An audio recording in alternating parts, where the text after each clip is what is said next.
At this very moment, Russia is gradually falling apart, much like a complex puzzle whose pieces are slowly coming loose and drifting away from each other, revealing the underlying instability that threatens the unity of the entire nation. It happens suddenly. It's the final stretch for the empire. The strikes are precise and painful. Russia's energy sector is cracking, depots are exploding, and military facilities burn through the night like candles in the darkness. The shock is being announced by the armed forces of Ukraine. Blackout in Moscow. Crucial substations are powerless. Suddenly, the empire faces its final test. Ukraine strikes Russia's energy sector, causing blackouts and chaos in Moscow. The Kremlin is stunned as flames and explosions light up the night, and air defenses struggle to respond, to hide the scale of the disaster. The apocalypse that is about to engulf Russia has begun. Hello, I'm Daryna Hutskało, and in our episode of Red Line, we'll cover all the explosive events. Watch until the end. Urgently, it's this close. To hide the disaster's scale, Russia's apocalypse has begun. I'm Daryna Hutskało. In this Red Line episode, we cover all explosive events. Watch until the end. Russia is closer than ever to collapse. Putin is enraged. Ukrainian drones strike deep, hitting top targets. Oral.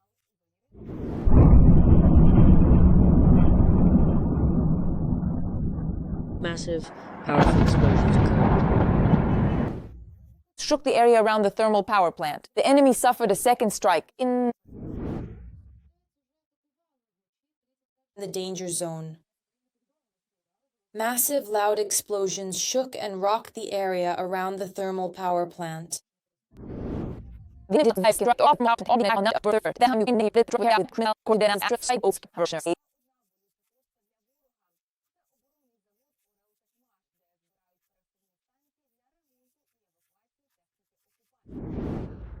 These windows don't face that way, but from my mug, it's not clear. Actually, I saw it. They are being given up not only because of explosions at the thermal power plant. Very close by, there's another sore spot for the enemy, the Oral Techmash defense plant, where they assemble mobile repair stations. And the evacuation of the occupiers' equipment. They barely recovered from the previous devastation when suddenly a new strike hit Russia. The city of Vladimir is now targeted by our drones. Powerful explosions in the distance. Rocked the area around the Vladimirskaya substation in the settlement of Energetic. The energy sector is paralyzed. Another strike on Russia. Vladimir is targeted by our drones. Explosions hit near the Vladimirskaya substation in Energetic. The energy sector is paralyzed, and locals are simply bursting with emotion.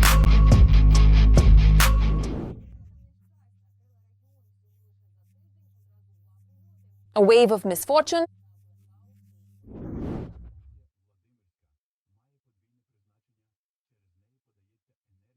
Has swept over. The region in total. Ukraine struck Moscow's power grid twice in a week. Russia sent air defenses in response. More panzers in Venezuela means less electricity for Russians, and the situation with oil is no better. 2 oil refineries at once have been wiped out in the Yaroslavl region. The third strike.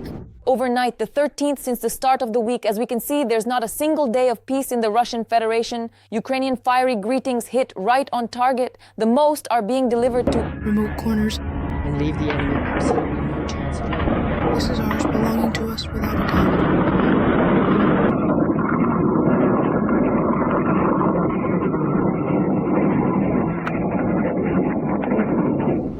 Struck the Russian Kornobyl plant. Our forces struck the Russian Black Sea port of Tuapse, a significant location along the coast. The shots captured during this operation are truly mesmerizing, vividly displaying the precision and effectiveness of our actions. Yes, we are gathering these people, carefully identifying and recognizing those involved in the mission. Immediately after the strike, the port authorities decided to suspend all fuel exports, which had a noticeable impact on the region's logistics. The local official, who is responsible for overseeing port operations, responded promptly to the incident.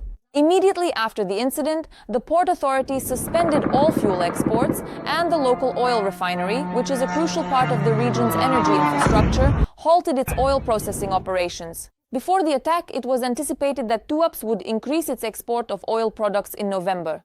Now, all of that oil is in the sea. At this moment, Ukraine is writing a new chapter in its history. Poor Gizildera. If it hasn't fallen apart, then all the oil is still here. The country of Russia just wiped it out in the field with a missile. Ukrainian drones put on a real fireworks show in the sky over Saratov. Panic in the Russian Federation is spreading faster than they can. Russia's rear was simply blown away in flames. Ukrainian drones put on a real fire show in the sky over Saratov. Panic in Russia is spreading faster than news can be written. Ukrainian drones are trying to attack the Saratov residents.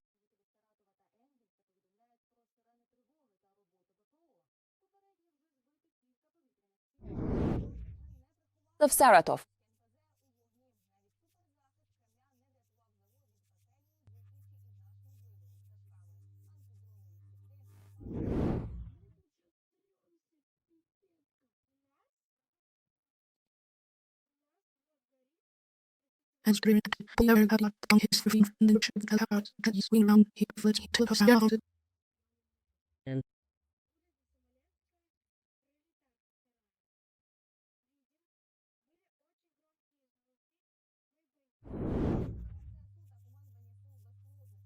The command of the unmanned systems forces officially confirmed this was, without any doubt, a strike of retribution. It was a direct and deliberate hit on the LOAVT-6 oil refining complex. The attack was both precise and absolutely devastating in its impact.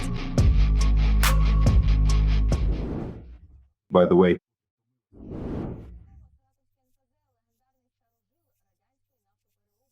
the Saratov oil refinery, located in Russia, is a legendary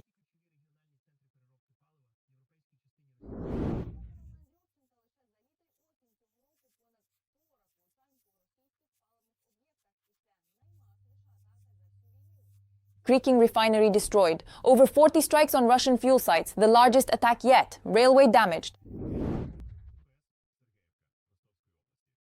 The Sergeyevka locomotive depot in Rostov was hit.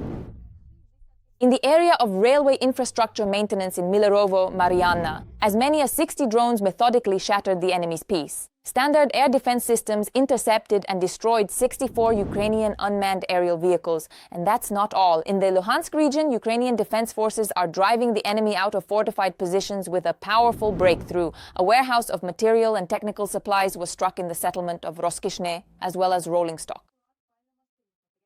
The Donetsk direction is truly a real hell. The city of Shakhtarsk is currently on fire. The explosions are so extremely powerful and intense that they can be heard for dozens of kilometers all around. There are dozens of reports online about strikes on the oil depot. The resulting blaze was so intense that the flames could be seen even beyond the distant horizon. Russia is in absolute shock.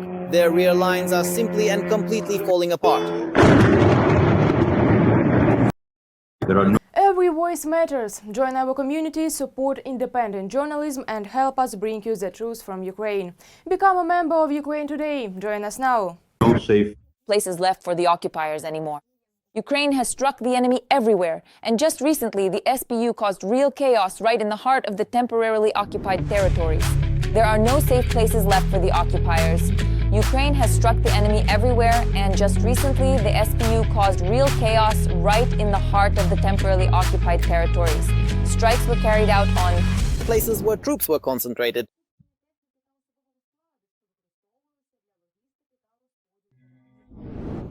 Russia's rear has been breached. Blackout in Russia.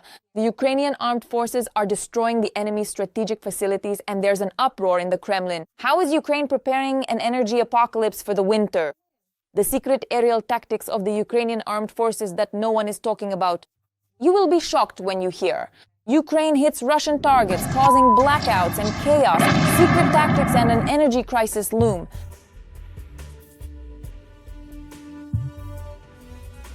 Military facilities, energy infrastructure, and the oil industry.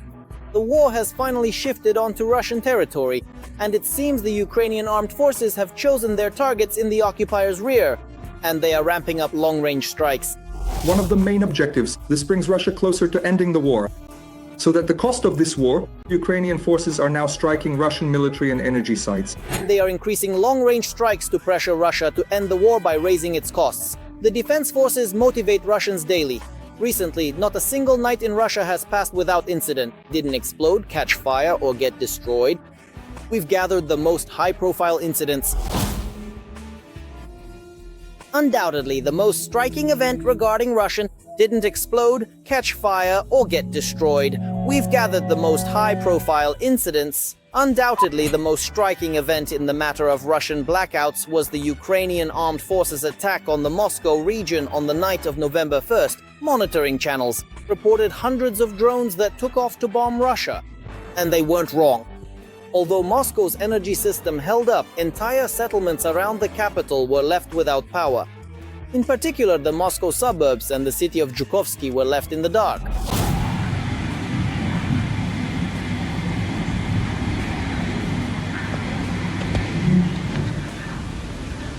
Ukrainian drones caused blackouts near Moscow, including Zhukovsky. Most likely, Ukraine is conducting a campaign against Russian energy infrastructure in response to Russian terror attacks on Ukraine's energy-generating facilities. I think that in December, this retaliatory campaign will reach a new level with the use of Flamingo missiles almost every month. Accordingly, Ukraine is conducting a campaign against Russian. Ukraine's energy sector is responding to Russian attacks on power facilities. In December, retaliation is intensifying with Flamingo missiles used nearly daily. Strikes on Russia's oil industry, including effective recent hits on the Tuapse terminal, continue. The attack on the port of Tuapse. Local residents began taking photos and recording videos of this attack and the beginning of this attack. The maritime attacks on Tuapse were quite large-scale and effective, as well as spectacular. Local residents began taking photos and recording videos of this attack. The beginning of this attack was also caught on video. Meanwhile, local emergency services released Traditional statements ask people not to film strike aftermaths as it helps the enemy. But what helps the Ukrainian armed forces is not videos by Russians who, in the fourth year, have just noticed the war outside their windows. What really helps is intelligence data.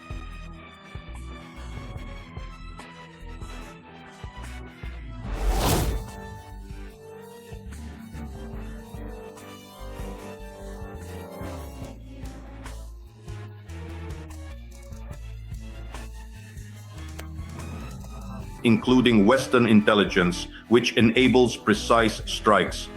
Russia says Ukrainian UAVs have hit the central overpass, the main oil pumping hub, and an oil tanker being loaded at the time. When possible, the Ukrainian armed forces managed to kill several birds with one stone in a single strike. That is, they destroy facilities that on the one hand are very important to the Russian economy and on the other hand are clearly military targets. The strike was carried out on an industrial giant of the Stavropol region, the Stavrolen petrochemical plant in the city of Budyonovsk. It is one of the largest producers of polyethylene, polypropylene, benzene, and other petrochemical components. Analysts note that this was the very first time that a strike was carried out at this location. By the way, the plant is located approximately 700 kilometers from Ukraine. The enterprise supplies important raw materials, both to the domestic market and for export. Therefore, this strike damages not only the military-industrial complex, but also the export revenues of the Russian budget. The defense forces are also targeting Russian facilities in the occupied territories. A few days ago, this was especially felt by the residents of Crimea after one of the largest attacks on the peninsula in recent months. In particular, oil depots in Vardiske and Sevastopol were targeted. the conclusion for this episode is as follows. In just 1 hour, 2 major oil facilities at once, Ukrainian forces hit Russian oil depots in Crimea, disabling 2 key facilities and disrupting supply lines. Especially against the backdrop of the destruction and disabling of the largest oil terminal in Feodosia and the ongoing gasoline shortage in Russia itself, which is the only source for replenishing Crimea's oil depots. Most recently, during the night, on the night of November 4th, drones as well as Storm Shadow missiles from the Special Operations Forces managed to inflict damage not only on Russian energy infrastructure and oil depots, but also significantly complicated their presence at the occupied terminals, effectively disabling all military facilities within the affected area. Ukrainian drones struck power substations located in the region of Luhansk, Alkevsk, Kadivka, and Pervomaisk. These are temporarily occupied territories of Luhansk region. There are reports of mass power outages for consumers, blackout, On the territory of the Russian Federation, in the past 24 hours, soft drones have carried out strikes.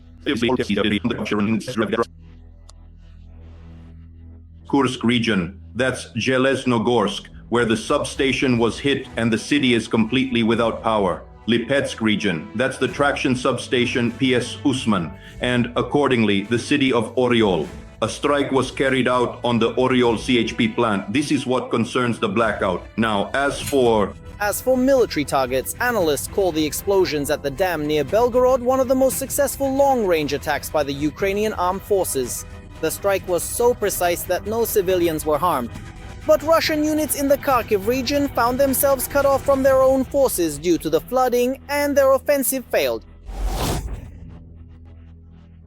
The strike was precise with no civilian casualties. Flooding isolated Russian units in Kharkiv, leading to the offensive's failure. The main goal is to target Russia's logistics, depots, airfields, aircraft and troops to disrupt Moscow's war machine by hitting command centers that direct and launch attacks.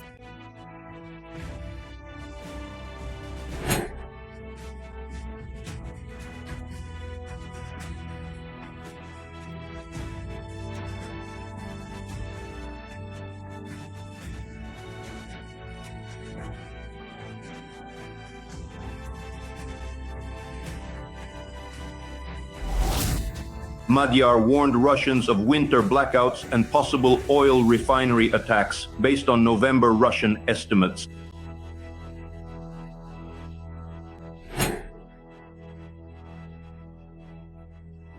At this very moment, Pokrovsk has been completely turned upside down. The fate of the entire war is being decided. The shore has broken through. A ground corridor has been breached. The Russian army is drowning in blood. A battle has become a nightmare for the occupiers. Everything is shocking. To be continued. Now Pokrovsk has been completely turned upside down. A decisive battle is underway. Ukrainian forces are defending as Russian troops advance after a breakthrough. The outcome could shape the war.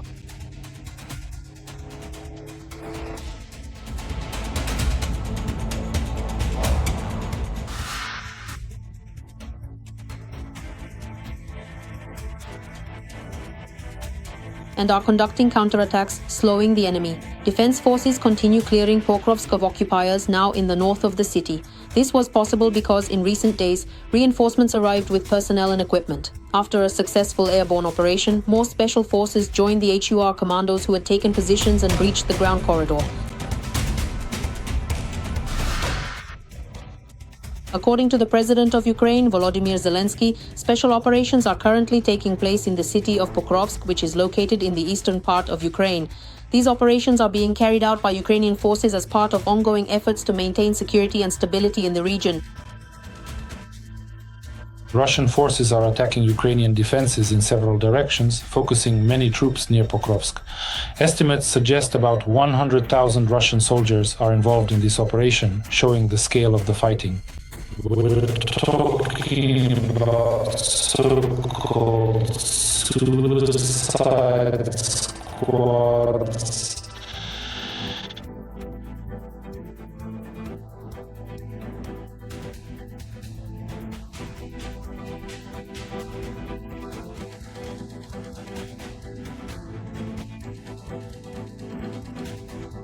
Russian contract soldiers last 12 days.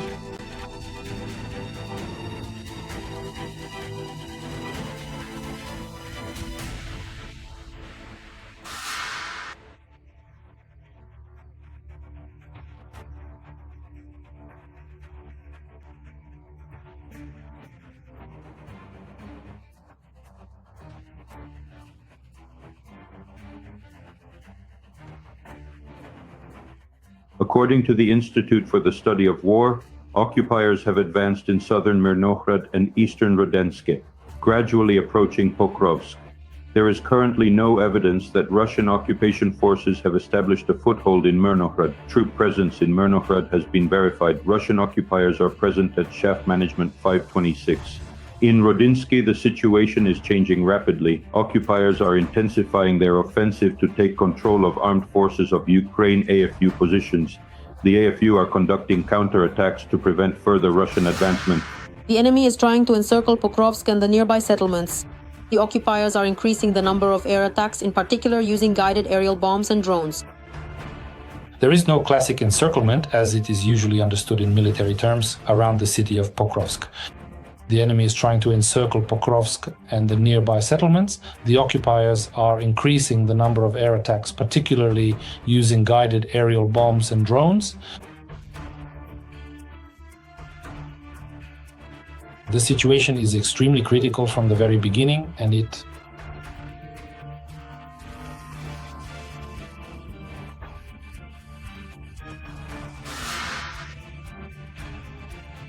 no longer plays any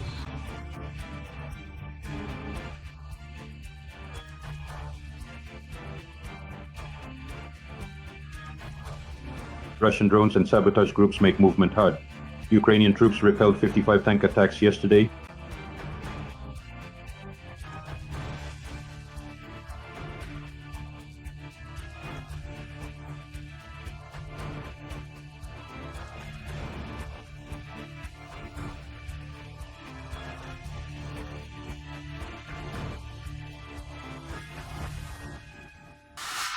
the enemy's active actions, Ukrainian soldiers continue. Despite the enemy's active actions, Ukrainian soldiers continue to hold their positions and destroy. The situation remains difficult but under control. Enemy forces. The situation remains difficult but under control. Over the past week, Ukraine's defense forces have successfully counterattacked and managed to liberate 4 settlements: Kucherivy Yar, Sukhetske, Zatishov, and Shakov. At the moment, the occupiers are trying to intensify their offensive along the flanks of the Ukrainian Orovki group, specifically in the area of Vladimirovka, with the threat of advancing to the heights. On the eastern flank of the Pokrovsk operation, in the area of Dobropilia, Ukrainian forces have liberated part of the territories that were previously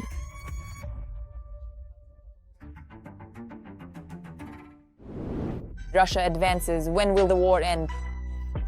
Share your thoughts in the comments, hit the like button under the video, and stay informed. What exactly will bring Russia down? Share your thoughts in the comments, hit the like button under the video, and stay up to date with the main news. There's more to come. See you soon.